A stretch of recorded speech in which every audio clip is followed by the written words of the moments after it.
everyone. So let's now move on to presenting you very briefly before you go on to the content.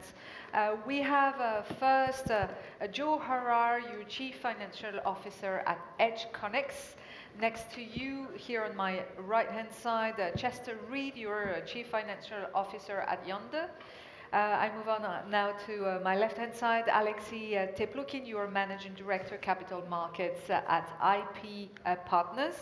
And of course, we have, again, two great moderators on my right-hand side, Rebecca Smith, you are from the Green and Sustainable Hub, and Robert Wallin, Managing Director, Telecom and Tech Industry Group. Both you are from NATIXIS CIB.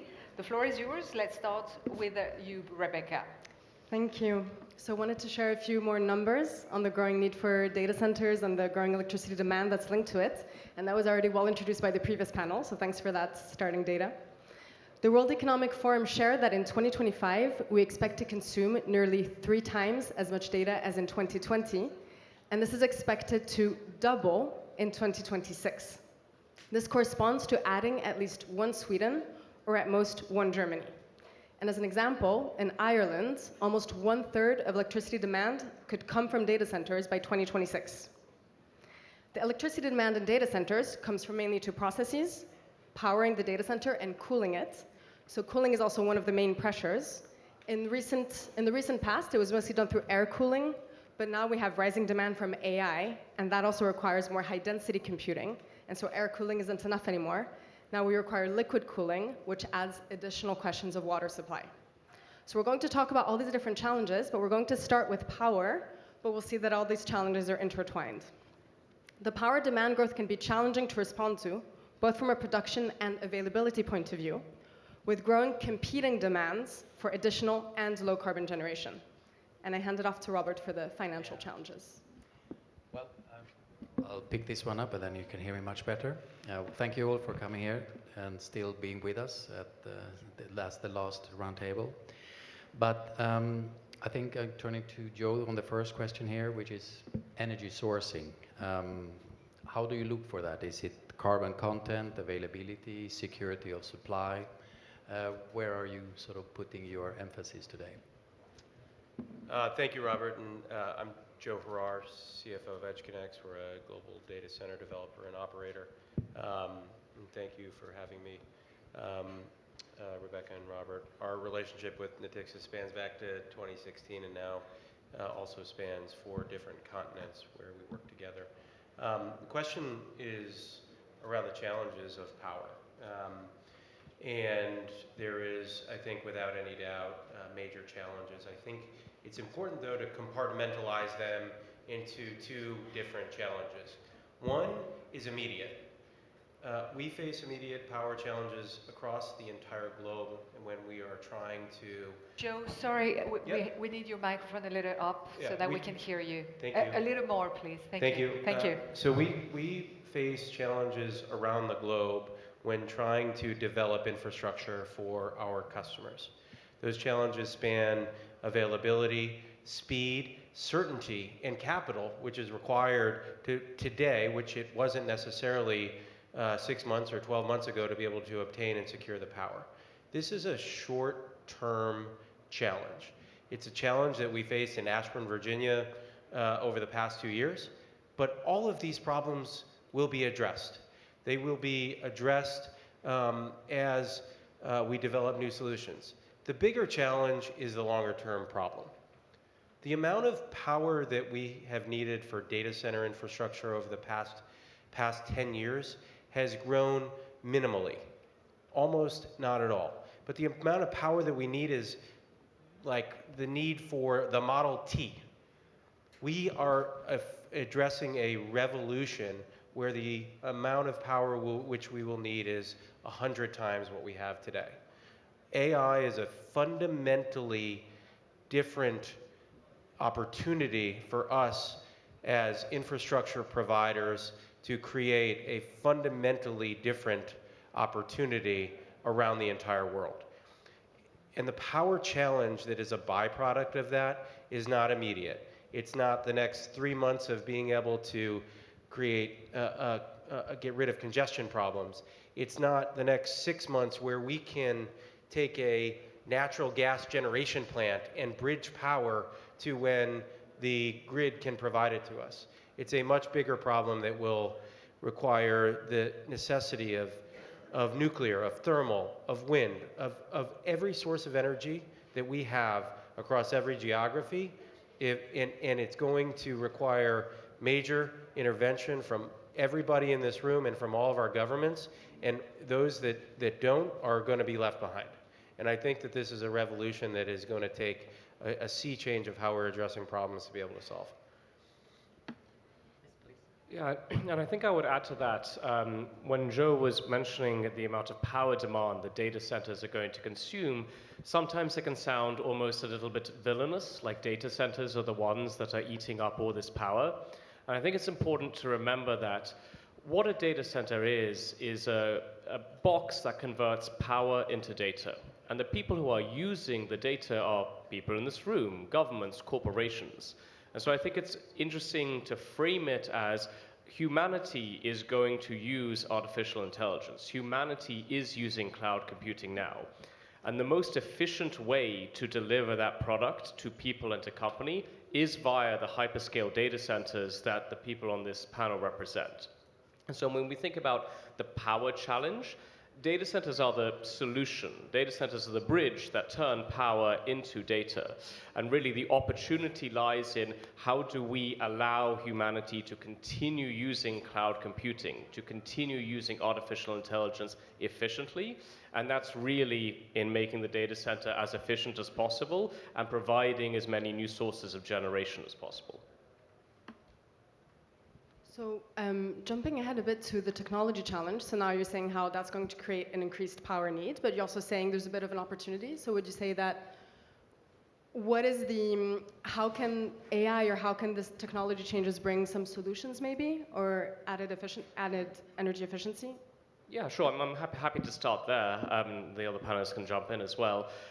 What we've seen is the way data centers are structured and organized right now is fundamentally more efficient than they were before.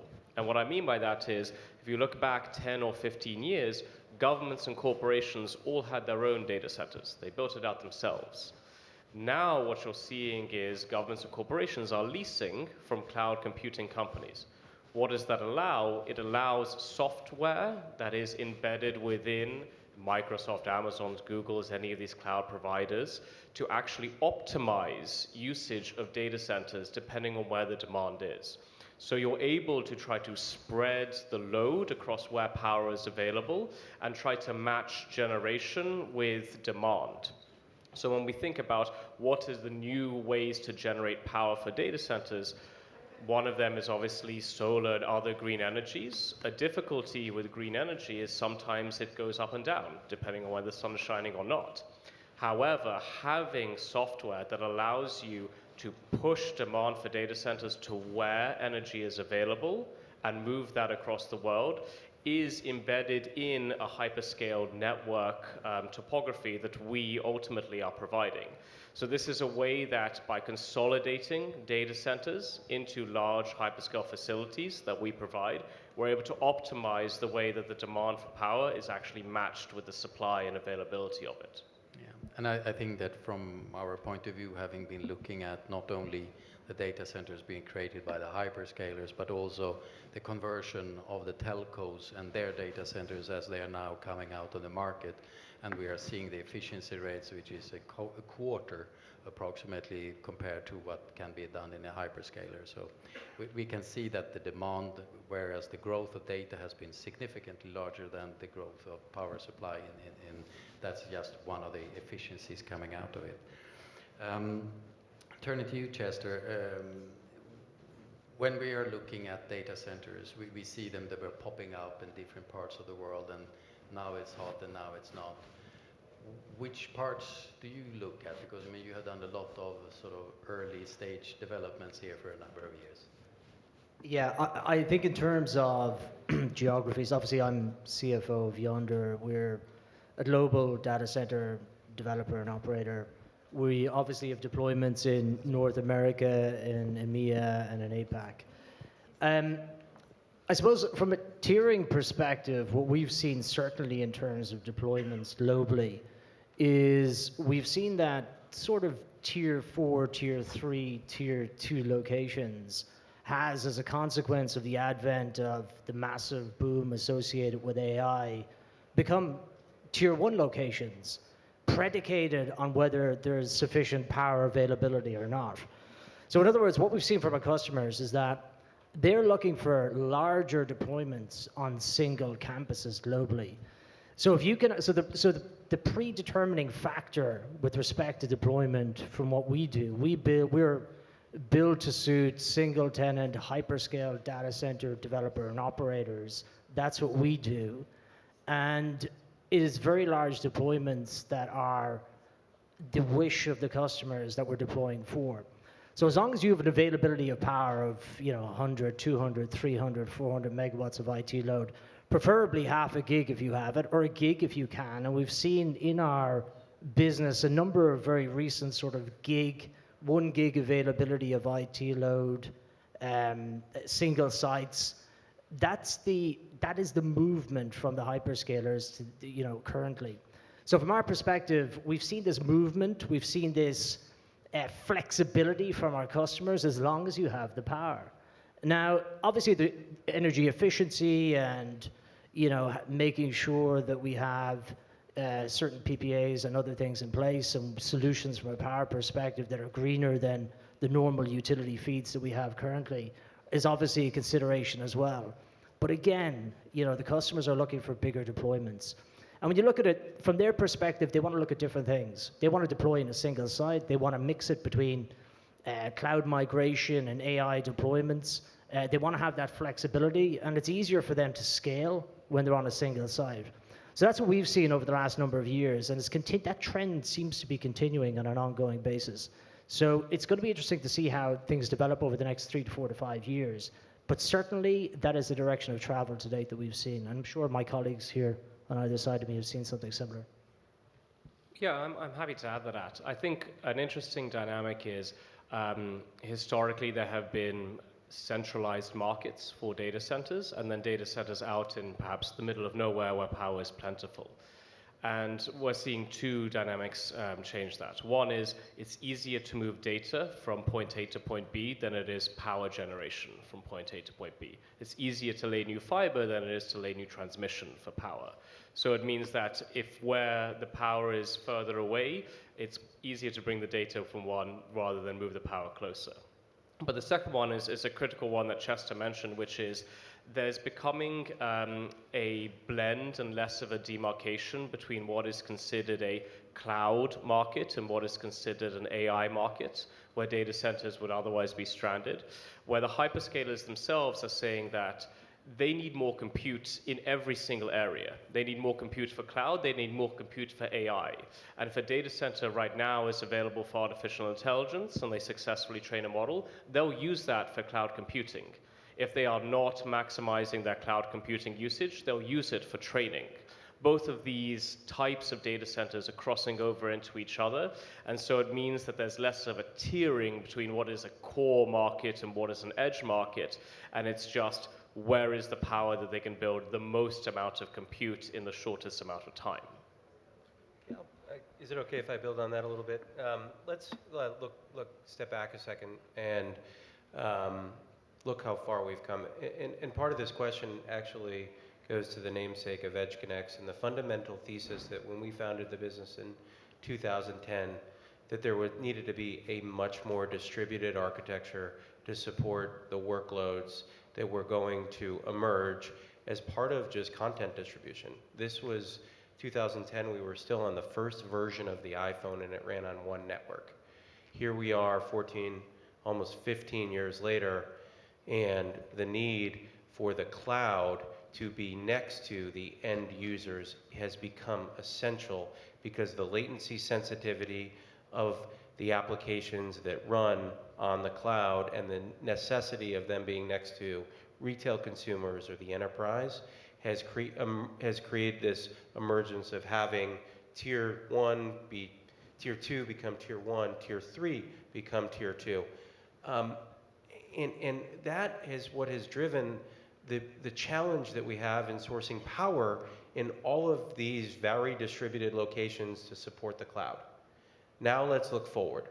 Today we are talking about artificial intelligence applications that are running on GPUs that require between 10 and 100 times more power to power them and to cool them than what we did the generation of the CPU before them. And so the challenge that, again, that we come back to that we're facing is one that is a much greater magnitude, and it's going to be it's going to be faced in every single market where applications of AI need to be running. And why is that? I'm coming back to the idea that AI can create a revolution. If we develop a large language model and it is developed in the English language and it is unique to every single individual who has brain cancer, and the opportunity that is created to cure that is significantly greater, but that large language model is English based, does that mean that there is a distinction if we want to translate that to Hindu or to French or to any other language? And once that large language model is developed in a US market, does that mean that it's proprietary to the US because that's where it is? There are major geopolitical challenges. There are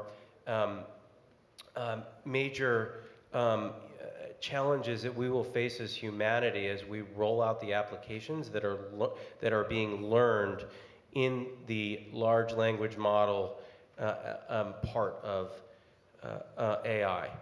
And so once we solve that, and as we solve that, we will solve the power challenge. We will also solve the utility of AI, and the inference applications that need to run will absolutely need to be localized. And I'm a fundamental believer that that infrastructure, just like watching Netflix on your iPhone, just like cloud applications that run on Azure, will need to be run locally to where the utility of them is being provided, whether that's in a hospital, whether that's on the streetlights of how our autonomous vehicles run, and we're going to have data center infrastructure and the need for power everywhere. Thanks. So we're talking a lot about the different locations and another element, and to open up the debate a bit on cooling and in cooling technologies and those challenges. So Alexei, you're present in Northern and in Southern Europe. So how do you deal with the different climates, with the different cooling technologies? How does that link up to the other challenges we've been talking about? Yeah, absolutely. And it really goes back to the fundamental question here, which is where is power available? In Scandinavia, power is naturally green, especially in Norway. It is cool. It is easier to cool anything that is warm. And perhaps using air cooling can be efficient there. You go down to Southern Europe, of course, the climate is materially different. The design of the data center is different. But you'll have to address green energy in a different way, maybe using solar rather than using hydro. I think, though, fundamentally, for our customers, they don't really mind. The questions that we're being asked from our customers are, where can you find me 0.5 gigawatt anywhere in Europe? Where can it be? It doesn't have to be in Scandinavia. It doesn't have to be in France or Germany or Italy. It's just where can it be available? So I think we were looking and have invested in those markets because when you think about the original tier 1 markets, a lot of power availability has dried up there. So you're just moving to the next frontier rather than there being something necessarily special. Of course, in every market, there's a specific design. Water cooling, air cooling makes your data center slightly different. But the fundamental problem that you're solving, what we're getting paid to do, is to provide power availability that is useful to that tenant in large size. And we just happen to be harnessing whatever natural phenomena we are near to provide that in the most efficient way. So from us, we view it as where can we expand to the next market where there is available power quickly, rather than, okay, we have to target this particular place.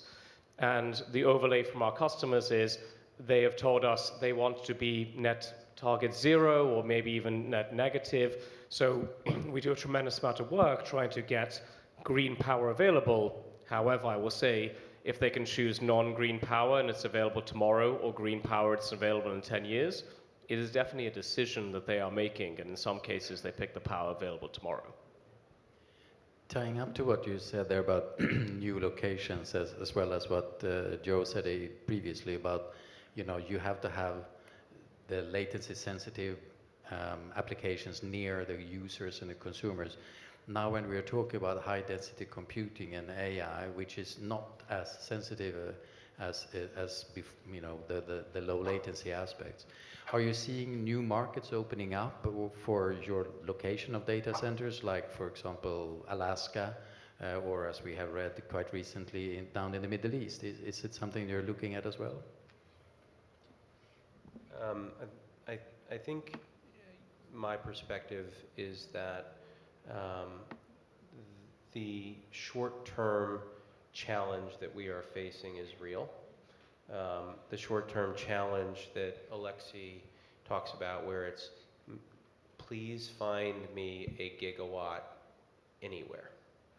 That is a bridge. This is a short-term problem, and it is what has created opportunity in markets that we didn't think of as core data center markets, where the limiting factor of the availability of power in the near term has forced us to create a new economic model that now may require us to bring utility to new locations, or bring fiber to markets that were previously disconnected.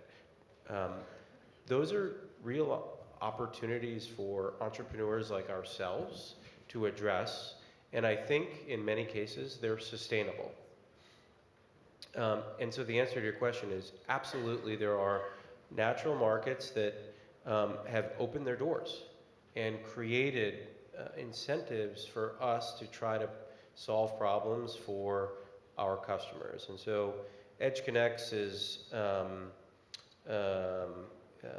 been very proactive in trying to find a balance in markets that are new and emerging, where previously they were not core data center hubs, but also that we believe have sustainability, where there is a long-term industry in addition to just data center infrastructure that can be created as a byproduct of bringing the utility and the connectivity and the infrastructure into those markets.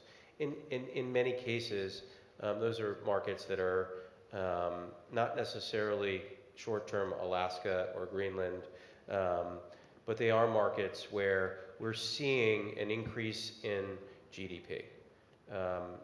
India is a perfect example where EdgeConneX is in the process of developing over a gigawatt of capacity across 4 different markets.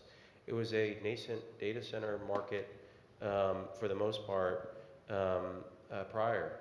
And those are real opportunities where we think we can create an ecosystem around the infrastructure that we are developing. I think just coming back to your point around specifically, what the demand profile is and our new markets being opened up. I think to Joe's point, yes, they are patently. Maybe not too many data centers in Alaska, maybe not too many data centers in Iceland, but if you're talking about, the Midwest, US, if you're talking about places that were outside of the normal Northern Virginia, locations in the US, and, outside of DFLAP locations in EMEA, and outside of, Singapore and Johor and Japan and other places, yes. You're having secondary cities, you're having tertiary cities that weren't the go-to locations for data center deployment previously. Now, is the overarching question the customers are asking, are they asking, hey, what are your sustainability credentials? Yes, that's on their agenda. It certainly is. It's certainly something that's high on their list. But right now we are going through this massive inflection, this very big demand profile that we've all been experiencing for the last few years. Obviously between sort of the early teens and up until the early, the late teens, so 2012 to 2021, we're talking about cloud migration was driving everything that was happening from a demand perspective for our customers. Now we have the advent of AI. AI has become a massive boon to the industry, right? So there's massive power consumption associated with that. And as a consequence, we're trying to supply, all of us are trying to supply for the demand that our customers are are basically coming to us with. Everybody is, even internally from our perspective, and I'm sure, on my left and right it's the same, ESG is a massively high priority. We have an internal sustainability committee that's set up within our organization. We have ELT members, so the top senior management and board level directors sitting on that board, making sure that we have it from a business planning perspective within our organization, that ESG and sustainability is front and center. Obviously, we've got CSRD and all of the European directors that have come out with EED and Energy Efficiency Directive. And in Germany, the Energy Efficiency Act, which is compelling data center organizations to make sure that they have low PUE on a go-forward basis and they have 100% renewable energy sources from sort of 2027 onwards. So all of these things are driving both customers and operators and developers in the right direction. However, right, because of the demand, there is the greatest concern. Power has become the greatest resource. So if you can locate that in larger quantities, right, then it'll become a compelling place for customers to deploy into your data center. And in many respects, that is short term. I agree with Joe in that regard. It is sort of the next 2, 3, 4 years. And we will try and solve for the ESG components associated with that, because there obviously are the power constraints in our industry. And we want to stay sustainable, which is very important for both customers and operators. But it is, in effect, opening up new markets. And the greatest determinant of that is your power availability. The thing that I would add, though, is the question about new markets presupposes a risk that these markets may go away. And I think that's an important thing to address. So what Joe said about short-term and long-term problems, the demand for data, the demand for power is inevitable. It is not going to recede. It is not going to go back. This is not a bubble that will dip. This is a short-term critical supply issue that needs to be fixed, but will be continually compounded over the long term. Power will be used by data centers in increasing amounts every year for the foreseeable future. So when we talk about new markets, and we talk about this with hyperscalers, because we say to them, look, we're happy to develop in a new market, but you need to make a material commitment there. And at the end of this lease, we need to be comfortable that this is something you're going to want to stay in. And what they tell us is they say, don't worry about it. We're going to make a commitment there, but this is now a permanent part of our network. This is something that, whether it's used for artificial intelligence for the next 10 or 20 or 40 years, if it's not, it will be used for cloud compute. This is not just, we want to go to an area and then it's fine, we're done after 10 years.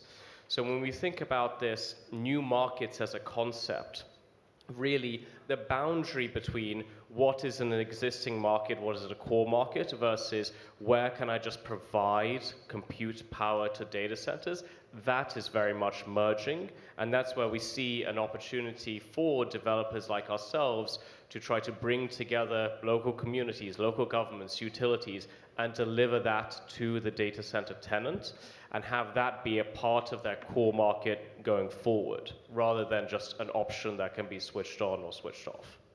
And just to add to that point, I think that what you've seen, we used to be absolutely maniacally focused on, mapping out availability zones for hyperscalers and default applications. What's the size of that zone? How many data centers they're in? What is the megawatt capacity of that zone? Is it an expansion availability zone? Where are the hyperscalers? And we need to make sure that we have data centers located in those circles. Otherwise, we could have been sitting for 2-3 years before it gets deployed, right? Now we're in a position whereby we've compute, we have low latency sensitive data centers, which are popping up in sort of tier 2 and tier 3 markets as a consequence of power availability, and then becoming tier 1 markets as a consequence of that. But ultimately, we have the hyperscalers who are now creating availability zones where the power is, right? So it's almost the inverse of what's happened previously. Now that's just another way of looking at things. Availability zones and, obviously core metros are obviously extremely important still. But again, there is another vector of growth that we're experiencing and we're deploying for. And again, that kind of leads into the new markets question from earlier on. So all three of you spoke about your sustainability strategies and how that's an important part of what you do. where are the pressures coming from, for example, to decarbonize the electricity sourcing? Is it coming from your tenants? Is it coming from regulation? Is it coming from your own internal strategies? Whoever wants to start with that one. I think anyone can take this question, but I think I touched upon it a little bit earlier on. It's obviously there are external factors from regulation and Europe is I think definitely leading the way on this, bringing CSRD reporting in line with our financial accounting reporting over the next couple of years. We're doing a lot of work internally. I think we like to think we're preeminent. We're at the vanguard of that internally in terms of how seriously we take that. But all of our peers and operators and developers are doing likewise. We have sustainability at the very top of our agenda internally. I think I spoke about it earlier. Steering committees that have been set up and make sure it's part of our business planning. But the external regulations are, what are providing the guardrails for us to deploy into from a sustainability perspective and how seriously we're taking that. I mean, all you have to look at is, the Energy Efficiency Act in Germany and related legislation that's happening in other jurisdictions that ensures that we have to be proving out certain levels of efficiency within our data centers on a go-forward basis. So we're doing our best to do that, but it's both internally driven and externally driven. And then also we have our customers that they obviously have to be very cognizant of ESG. They're a big organization with global footprints. They want to be carbon neutral, usually by around 2029, 2030. It's something that they're trying to achieve. And we have to help them achieve that. Like often we have an internal team that's set up that helps our customers, achieve PPAs in certain jurisdictions or locations where they may not have, the ability to do that. So we make sure we do that for them. So making sure that we have a proper green agenda within our organization that we deploy for, and we have that available for our customers is very important. That's well said. And as wonky as this may sound, I think we are very excited about the reporting aspects that come along with this regulation. As data center operators, as entrepreneurs, it allows us to distinguish ourselves amongst our peers. And we not only take it extremely seriously, but we want to excel in the product that we are delivering. And it has to be core to any infrastructure business that wants to win. And ultimately, we believe that this is an opportunity to distinguish ourselves and core to everything similar to Chester's business that we have embraced at EdgeConneX. And so while the regulation is being driven a lot out of the EU, we are taking a global mandate to ensure that reporting and those disciplines that we develop here in Europe span the entire footprint of EdgeConneX globally. I think the other aspect of this is that we're equally excited about is that there's just needs to be a fundamental change in terms of how we address the problem.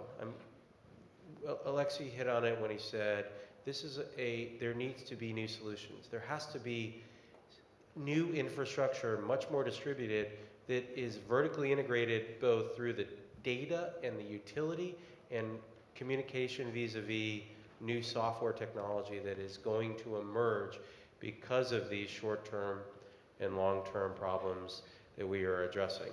There's the technology aspect of it. AI has forced us to go back and look at technology, closed water loop systems versus air-cooled systems that are actually use a lot less water and use a lot less energy. And this is critical infrastructure that was developed 10 and 20 years ago, which is the low-hanging fruit. And I think we're excited about that and finding opportunities to address the short-term challenges that will allow us to create a much longer and durable solution for the digital infrastructure that we develop. I think we are all realizing that the demand that we are having to sustain the large power supply requires new build because of the consumption that is going to go forward. Which brings us to the next thing. There's going to be a couple of dollars have to be spent on this. And the amount of monies that is being scheduled, I mean, we are talking about, if we are talking just for fun, saying 10 million euros for building a data center per megawatt. And then you're talking gigawatts and gigawatts and gigawatts. And we also have to actually find the financing for the power plants that is going to feed this.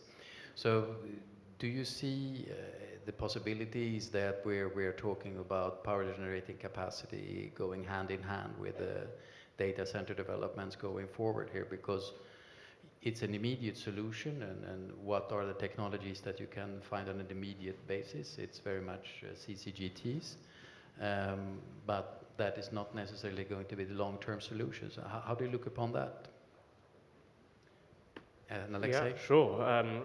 So for us, where we are entering into new markets, we are looking at building the data center campus writ large. And what I mean by that is we're looking at building the generation, the transmission, the water, the sewage, the roads, the flattening the ground and connecting the fiber ultimately.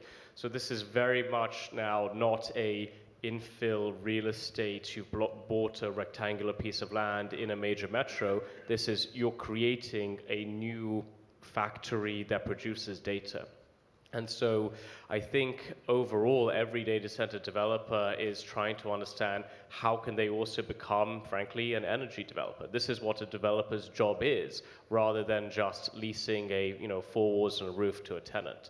So we're constantly trying to find out what is the best way to finance these new purpose-built energy sources for our data centers. And working with partners like NATIXIS is definitely going to be part of the solution. You'll have an energy source where the off-taker is the data center, and that will be financed. You'll have a data center where the off-taker is a tenant, and that will be financed. And ultimately, this is how you'll develop a new data center campus. And we talked about some of the numbers, just to put it in perspective. If you look at what has been publicly announced by Microsoft, Amazon, and Google as the three largest cloud providers, the total amount of capex that would be required is approximately $1.5 trillion. Some of it will come from NATIXIS, some of it will come from us three, but the vast majority will have to come from partnerships with governments, with energy funds, with public and private capital. So I think really all you're seeing is data centers are starting to touch every single part of the economy, every single part of private capital, public capital, energy demand, and real estate availability. And that's our job as developers, is to bring all those things together and ultimately deliver a product to the tenant. Yeah, sorry, I can see you're thinking there. I want to react to what Alexei said, and I think it's one of the most frightening parts of the revolution that we're talking about is that necessity of public-private partnership and how challenging that can be across the world today. And I think that, frankly, is probably one of the greatest challenges that we face as an industry. It's canvassed with so many other derivatives that have daily impacts on our life, but ultimately, the formation of those public-private partnerships is going to be essential. Let's look at, we have in the US, we have a company that started as a distribution mechanism for books, now owns nuclear power plants to be able to generate power for the internet and for artificial intelligence. That nuclear power plant is 100% dependent on a partnership with our government to ensure that they can permit it, to ensure that it's safe, to ensure that it's sustainable, to ensure that we put the right people in the field that have the capabilities to operate it. It's an extraordinary opportunity that we have, but it's going to take that cooperation amongst public and private partnerships, and those that embrace that will win in this business. I think that's a a great point about SMRs and public and private partnerships. I think that ultimately, if we're going to solve the energy constraints that we have, I think certainly SMRs are, and the ability for us to work with the government. I mean, this is old technology. It's a little bit like, closed loop water systems. These SMRs have been powering, submarines for the last, 20 years. It's about getting the regulation in place. It's about getting both the private sector and the public sector together in order to ensure that this newly clean energy, which it wouldn't be considered a few years back, but it is. It's carbon neutral. It's safe. It is one of the very, very, very optimal means of solving the energy constraints that we have currently. And hopefully, over the next few years, both public and private enterprise will be able to ensure that that comes to fruition. Well, thank you very much. A great applause to you. Thank you.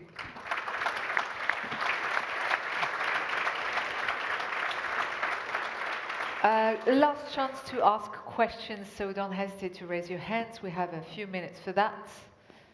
Yes, we do have 3. Wow! I don't know, it's because that's the end. Yes, we have 3, one at the back, one almost, if you can still raise your hands. Yes. Hi, I'm Jean-Louis Malon. I'm in charge of power origination at NATIXIS. Well, first, it's a good news that we have power demand because, in Europe, prices have been a bit depressed. There are a lot of situations with negative prices. And, particularly, for instance, in Spain, utilities on IPPs would like to see the demand catch up, and obviously this is rather good. Now, questions. One is about flexibility, and Alex alluded it a bit on that topic, because data centers used to be totally inflexible. You need basically base load. With hyperscalers, I understand you are able to shift loads depending on availability. So what percentage do you expect of your power demand to be flexible? And second question is about the 24/7 carbon-free matching, which is an initiative which has been launched, I think, by the GAFAs, and they're very much going into that direction. I think most of them are already 100% green, and now they want to be 24/7 green matching. Can you maybe just say a few words about that? Thank you. Sure. So the question is, how much of new power generation can be, let's say, up and down or volatile due to being from some green sources? And the way to think about this is several things. Firstly is, what is the ultimate total amount of power generation from a location? Because you will have some constant power generation and some fluctuating power generation. Of course, it would be perfect if you had an infinite amount of very stable power generation. But the true answer is you will have both. And as long as the data center demand is below the overall total, that is sufficient. Now, clearly, there will be a development and requirement of a development of technology that will smooth out renewable. So using batteries to help store technology from solar, or using a renewable technology that is less volatile like nuclear. That is part of the solution. But the way to think about it is, unfortunately, right now, the gap between the ambitions of how much power data centers require and the reality of how much power is available is projected to be so wide that anything is useful, even if it is volatile. That is the truth. The second aspect is the demand for power. So what is the solution to the fact that this gap exists and is expected to persist for a short period of time, or really in the short term, is data centers using software will move demand for power across the globe. The difficulty that you have is when it is nighttime in Europe, it is nighttime in Europe. It is sunny somewhere else. And moving demand for power that far does create its own challenges with availability and latency of data. So it's a multifaceted problem, unfortunately, but the solution is clear. You need more power generation from renewables, we need more fiber connectivity, and candidly, more data centers that replicate the same amount of data in multiple locations so that you can keep having low latency for the people that use it. So I think to your ultimate point, which is what should it predict for the demand for power and prices of power in Europe, of course, for us, we're just trying to pass through all those power costs to our customers, so we don't really hope whether it goes up or down. We just want it to be available. And I think the demand for available power is inevitable and expected to continue that way for the foreseeable future. I think there were two other questions. We'll take one, if you don't mind, and the cocktail will be there for the next one. I think there was one question over here, yes? If we still have microphones somewhere. Thank you.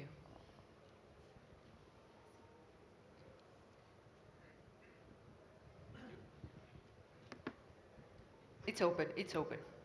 Hi, I wanted to ask you, considering this flexibility to dislocate the processing power and also the emergence of AI services as opposed to the more low latency cloud applications, do you see in the medium term the possibility of an impact on the redundancy design of data centers, such as the need to have diesel backup generators on each single site? It's a great question, and it's something as an industry we spend a lot of time collaborating on, talking about, and I want to believe that the answer is yes, but I think it is going to be a long-term yes. EdgeConnect started our business believing that we could operate data centers lights out, meaning no human intervention in the data center. And we fundamentally still believe that we can do that. Just as an example of the shift in the mindset that is going to be required to be able to not require the levels of redundancy that we have today. And so we were successful in doing that. However, there's a comfort in having 24/7 redundant security or somebody walking the hall to make sure that there's not a leak detection. Those are all things we can solve with technology. But there is still peace of mind that is, to me, going to be a multi-generational challenge that is going to happen, but I don't think we can rely on a reduction in the redundancy of the infrastructure we're developing in the short term as a source of utility or as a reduction in necessarily our cost.